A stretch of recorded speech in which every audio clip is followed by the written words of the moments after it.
You have Sherwood in writing saying, "I'm sorry, this just won't work."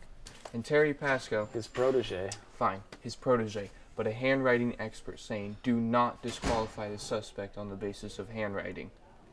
These two cancel each other out. No, because it was Sherwood's case. He was head of question documents. If it went to trial, all the defense would have to do is call Sherwood to the stand. And there was no way to get Allen into court in the first place because there was no evidence. But you have him seen with the ciphers, the military boot prints, the same size shoes and gloves, the most dangerous game, the Zodiac watch, Robert. the background of school kids, the misspellings of Christmas, the bloody knives in the car, the connections to the murder scenes. It's all circumstantial. Stein's shirt, his wallet, his keys. We should have found one of those things in his trailer. We didn't. Hang on a second.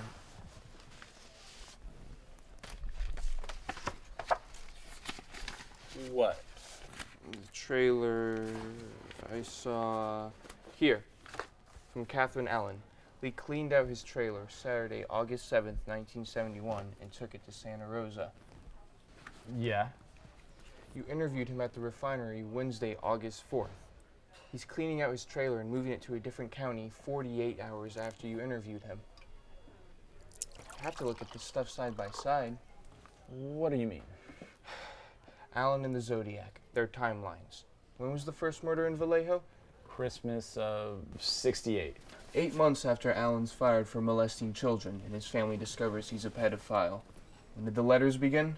July of '69. After the second murder, you interview Allen. Did any letters after that contain swatches of Stein's shirt? No. Because he dumped them. Because he got scared. Because you went to interview him at work. When's the next time Zodiac wrote? Not until January of 1974. Which means he's silent for 3 years after you talk to him. But by 74, he feels safe again. Everyone's moved off Allen as a suspect. And so Zodiac writes 3 new letters. January, May, and July of 1974. But then the letter stopped again. What happened to Allen? He was arrested January of '75. Sent him to a Atascadero. We didn't get a single letter while he was in there. When is he released? August of '77. He gets out, writes you, and then we get our first new Zodiac letter in 4 years. What do you think? I've got one question.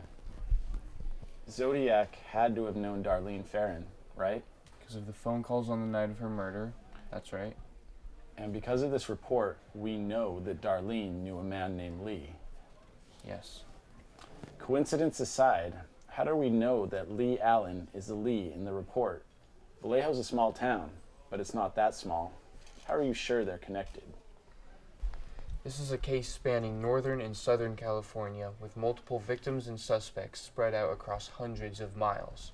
Would you agree? Yes.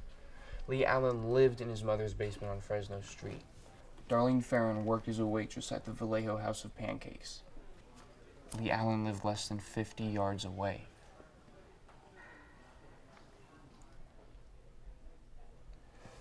Christ. You think it's him?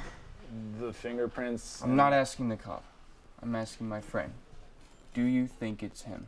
Yes, but we can never prove it.